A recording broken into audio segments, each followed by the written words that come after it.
The air hung heavy, thick with the scent of morning and the chill of eternity. Hades ruled from an iron throne, black and cold as the depths of the earth. His palace, a shadowy reflection of Olympus, echoed with the whispers of countless souls.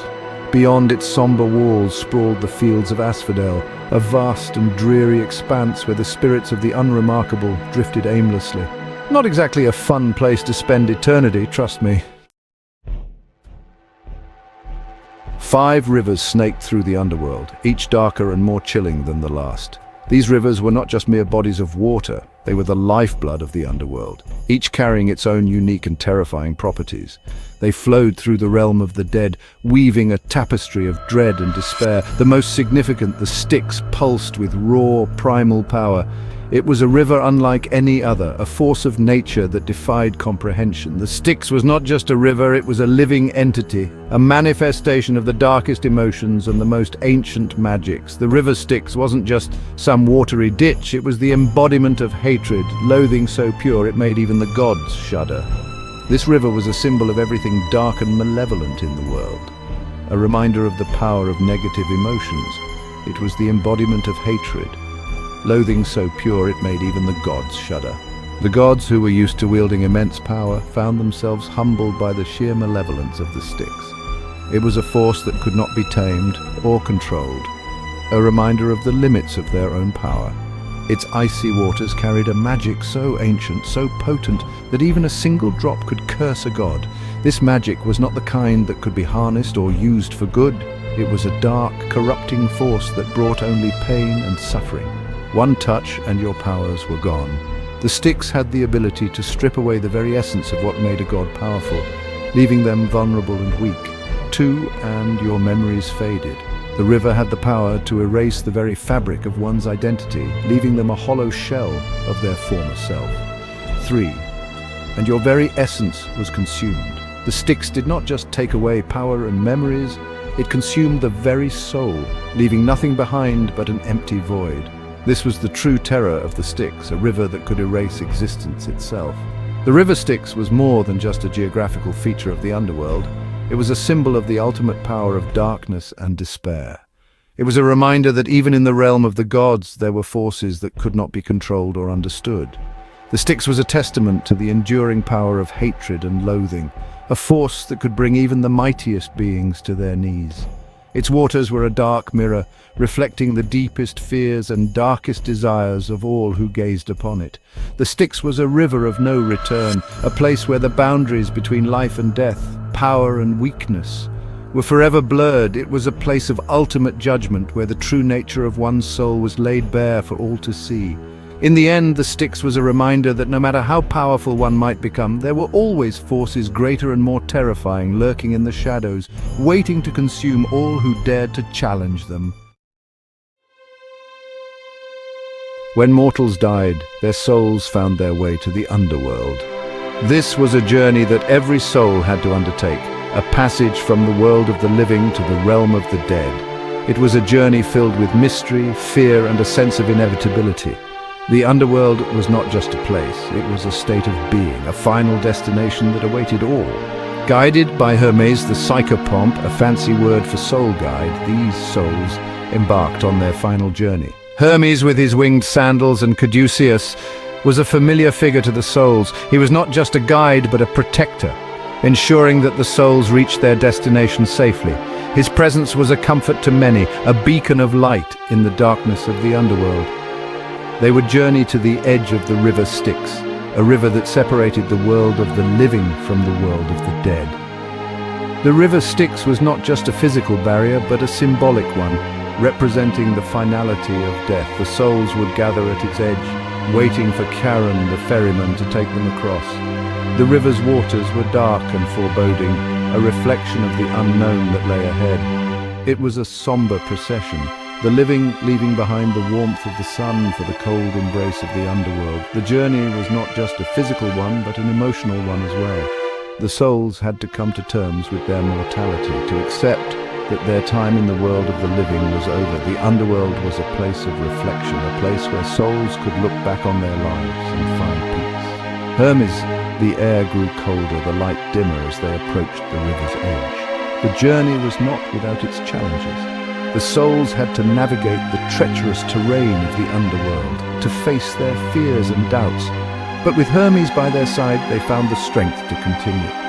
The river's edge was a place of transition, a place where the souls could prepare for the next stage of their journey. The scent of death clung to the air, a constant reminder of their destination.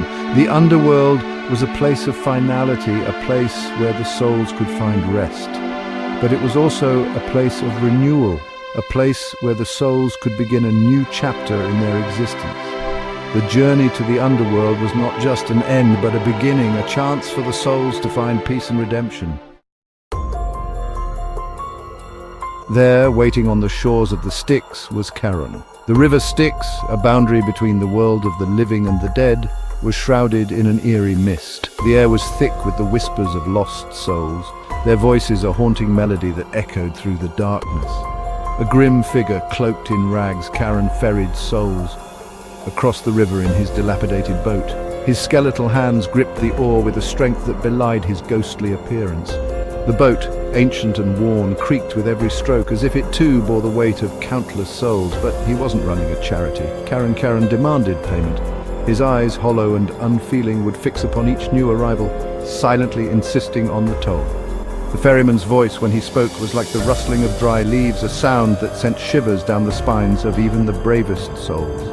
A single obol placed on the tongue of the deceased was the price of passage. This small coin, often buried with the dead, was their ticket to the afterlife. Without it, the journey across the Styx was impossible, and the soul would be left in limbo. Those who couldn't pay were left to wander the shores for eternity, their souls forever restless. They would drift along the banks, their forms barely visible through the thick fog, forever yearning for the peace that lay just beyond the river. Charon didn't care about your life story. He was indifferent to the tales of heroism or villainy, of wealth or poverty. To him, every soul was the same, just another passenger to be ferried across the dark waters. Rich or poor, hero or villain, everyone paid the same price.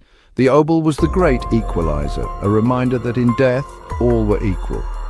The ferryman's toll was a small price to pay for the promise of eternal rest. But for those who couldn't afford it, the cost was an eternity of wandering lost and forgotten. As Charon's boat disappeared into the mist, the souls left behind could only watch in despair. The ferryman's silhouette fading into the fog was a stark reminder of the finality of their fate. For those who had paid the toll, the journey across the Styx was the beginning of a new chapter. For those who hadn't, it was the end of all hope. The river Styx flowed endlessly, its dark waters a constant reminder of the boundary between life and death. It was a place of transition, a passage that every soul had to make. And at the helm of this journey was Charon, the eternal ferryman, guiding souls to their final destination. The ferryman's toll was more than just a coin. It was a symbol of the journey every soul must undertake. It was a reminder that in the end we are all equal, bound by the same fate, and that the price of passage is the same for everyone. The obol, small and insignificant in life, held the power to determine the fate of a soul in death. And so the ferryman's toll was paid, and the journey across the Styx continued as it had for centuries, and as it would for centuries to come. Section 5. Rivers of Woe. The Styx wasn't the only river in the underworld. There was Acheron, the river of sorrow, its waters choked with the tears of mourners. Lethe flowed with oblivion, erasing the memories of the past. Phlegethon burned with fire, a testament to the passions and torments of the living. And then there was Cocytus, the river of wailing. Its icy depths echoed with the cries of the damned, their anguish a chilling symphony of despair. Section 6. Oaths on the Styx. The river Styx wasn't just a terrifying river, it was the most sacred oath a god could swear. When a god pledged an oath on the Styx, they weren't messing around. They called upon me, Iris, goddess of the rainbow, to witness their vow. Breaking an oath sworn on the Styx? That wasn't like forgetting your mum's birthday. This was serious business. To Section 7, the price of deception. Break an oath sworn on the Styx, and the punishment was swift and severe. The god would be stripped of their powers, rendered mortal for a year and a day. Cast out from Olympus, they would wander the mortal world, vulnerable and powerless. It was a fate worse than death for a god, a constant reminder of the consequences of their betrayal. Section 8. Guardians and Punishers. The underworld wasn't just rivers and oaths. It was a place of shadows and whispers, guarded by creatures as terrifying as the punishments they meted out. Cerberus, the three-headed hound, stood guard at the gates, his bark a terrifying symphony of doom. The Furies, winged goddesses of vengeance, pursued those who had escaped justice in life. Their punishments were legendary, their cruelty unmatched. Section 9. The King and Queen of the Underworld. Hades, the lord of the underworld, ruled this grim domain with an iron fist. But he wasn't alone. Persephone, daughter of Demeter, was his queen. Their love story was the stuff of legends, a tale of abduction and pomegranate seeds. But their rule, a delicate balance between life and death, kept the underworld in check. Section 10. Shadows linger, the underworld. It wasn't a place you'd find on any tourist map, but it was a vital part of the world, a reminder that death was as much a part of life as breathing. And trust me, I'd been down there enough times to know, but that's another story for another time. The shadows are long and the whispers of the underworld are calling. Stay tuned, demigods. The underworld has more secrets to reveal.